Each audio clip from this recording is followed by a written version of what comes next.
متابعينا الكرام، السلام عليكم ورحمة الله وبركاته. اليوم والآن جينا لواحد المكان اللي هو هنايا. هذا المكان هذا وخلفي كيتواجد واحد المعلمة من المعالم التاريخية الدينية والإسلامية لمدينة طنجة، ألا وهو جامع كبير أو المسجد الأعظم. المسجد الأعظم عنده تاريخ وتاريخ كبير بزاف، عنده واحد الدور سواء سياسي أو إسلامي أو ديني.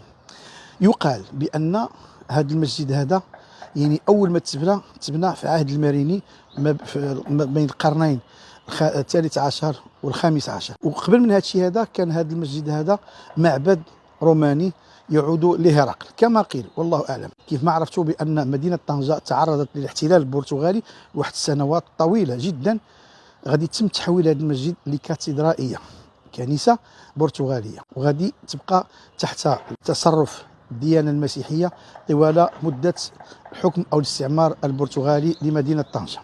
من بعد ما تسلموا الإنجليز مدينة طنجة من طرف البرتغال كما هو معروف سنة 1662، غادي يتم دخول الإنجليز على مدينة طنجة. ولكن يعني غادي الإنجليز شنو غيعملوا؟ غيدمروا جميع الكنائس اللي كانت برتغالية باستثناء واحد الكنيسة، وغادي يتم تحويل هذه الكنيسة هذه إلى كاتدرائية، أو هذا المسجد هذا إلى كاتدرائية إنجليزية.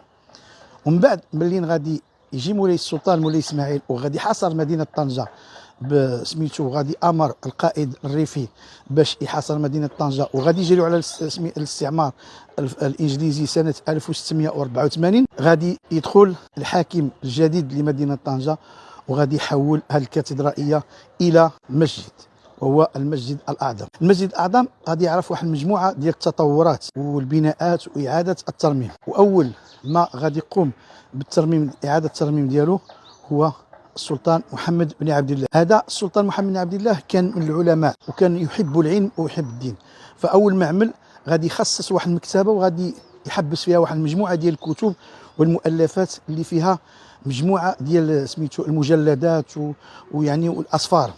هذه المكتبة هذه كانت في الجهة ديال المحرب، وكانت تما كذلك مطاع ديال الجنائز وغسل الأموات المسلمين اللي كانوا كيموتوا يعني خارج، يعني ما عندهمش العائلة ديالهم هنايا. كذلك غادي يقوم السلطان محمد بن عبد الله ببناء أول مدرسة إسلامية اللي كتواجد قبالة الباب ديال المسجد الأعظم. وكذلك كان هناك واحد الزنقة اللي تحولت الآن إلى مدخل مسجد النساء. كانت هناك واحد ماريستان، أو يعني نقولوا حنايا مستشفى ديال الأمراض النفسية والعقلية. المسجد الأعظم كذلك ملي غادي يجي له السلطان مولاي سليمان سنة 1815 غادي يتفاجأ بالحالة ديالو، وغادي يشوف يعني كيفاش هو، وغادي هذا يعطي التعليمات ديالو من اجل اعاده اعماره وبنائه من جديد. وغادي يعطي التعليمات ديال البناء ديالو من واحد جوج ديال المعلميه، واحد منهم الحسن السوداني والاخر هو قاسم الفاسي الرباطي، وغادي يتم اعاده البناء ديالو من جديد. باش ما ننساش واحد النقطه بين قوسين، هو ان السلطان مولاي محمد بن عبد الله كان جاب واحد الساعه كبيره في الطاوله ديال الانسان. الساعه هذه كانت كانت عندها علاقه بسميتو بالتطورات ديال القمر وبزاف ديال الامور، شي حاجه كانت فيها عجيبه ديك الوقت هذاك. ثم ملي غادي يتولى السلطان محمد الخامس الحكم، غادي يجي لمدينه طنجه في 47 وغادي يدخل هنا المسجد الاعظم، وغادي يلقي فيه واحد الخطبه ديالو، وغادي يعطي التعليمات ديالو باش يترمم من جديد. كذلك السلطان الحسن الثاني رحمه الله، او الملك الحسن الثاني رحمه الله، سنه 1962 ملي غادي يجي لمدينه طنجه غادي يصلي صلاه الجمعه هنايا، وغادي يعطي التعليمات ديالو من اجل اعاده ترميم المسجد الاعظم او الجامع الكبير من جديد. وهنا غادي نعطيكم واحد الملاحظه، هي بان ديك الثوريه اللي كانت تسمى كبيره فهذيك كترجع لسنه 1964، هذيك ماشي قديمه بزاف، واحد الثوريه كبيره معروفه تسمى في البهو ديال المسجد الاعظم. كذلك الملك جلاله الملك محمد السادس نصره الله، كذلك ملي جاء طنجه في 2001 غيعطي التعليمات ديالو باعاده ترميم المسجد الأعظم وأصبح على شكله الحالي. وباش ما ننساش أيضا بأن المسجد هذا عنده واحد الموقع استراتيجي، أنه كيتواجد حدا الميناء حدا البحر وحدا السوق الداخل اللي هو كان المركز ديال مدينه طنجه يعني والتجاره ديالها. واحد النقطه اللي هي مهمه، بان هذا المسجد هذا كانت كتنطلق منه في عهد الحمايه او الاستعمار الفرنسي والاسباني لمدينه طنجه، كان كيعرف واحد سميتو الانطلاق ديال الحملات يعني ديال المناوئه للاستعمار. وكانت هنا كتقام خطاب ديال سميتو بعض الزعماء، من بيناتهم رئيس رابطه العلماء الاسلامي وقيل شي خان، وهذا وسعيد رمضان كذلك حتى هو كان عمل الخطبه ديالو هنايا، لان هادو كانوا من المناوئين للاستعمار، وخام انهم يعني ما كانوش من المغاربه، ولكن ملي كانوا جاوا هنايا حتى هما عطاو الخطاب ديالو.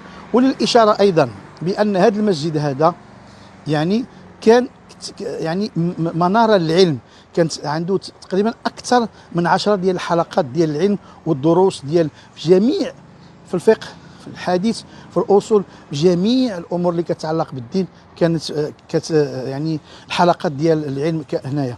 وواحد النقطه اخرى، بان الدار ديال القاضي كانت قريبه للمسجد الاعظم، القاضي اللي كان كيحكم بين الناس في المسائل القانونيه والشرعيه. وكذلك كانت الدار ديال المؤقت عندها شنو اسمه، الدار المؤقت عندها واحد بحال يقولوا حنايا الممر مباشره سميتو المئذنه. شكون هو الدور شنو هو المؤقت وشنو هو الدور ديالو؟ الدور ديالو هو انهم كانوا يختاروا واحد الشخص اللي عنده المام بالمواقيت الفلكيه ديال الظهور والعصر وكذا، باش كيعلن على دخول مواقيت الصلاه. اذا اخوتي الكرام، كنتمنى انني نكون اعطيت واحد اللمحه تاريخيه على المسجد الاعظم اللي ادى واحد الدور تاريخي وديني كبير. وكما تعلمون ايضا طنجه ملي نخرجوا من الانجليز دمروها كامله، يعني المسجد هذا وبزاف ديال المآتم مدينه طنجه ترجعوا للقرن السابع عشر، اي من بعد ما جرى مولاي اسماعيل على الانجليز من مدينه طنجه. طلبوا الله انني كنت وفقت في هذا الفيديو هذا وعطيتكم هذه اللمحه التاريخيه، والسلام عليكم ورحمه الله.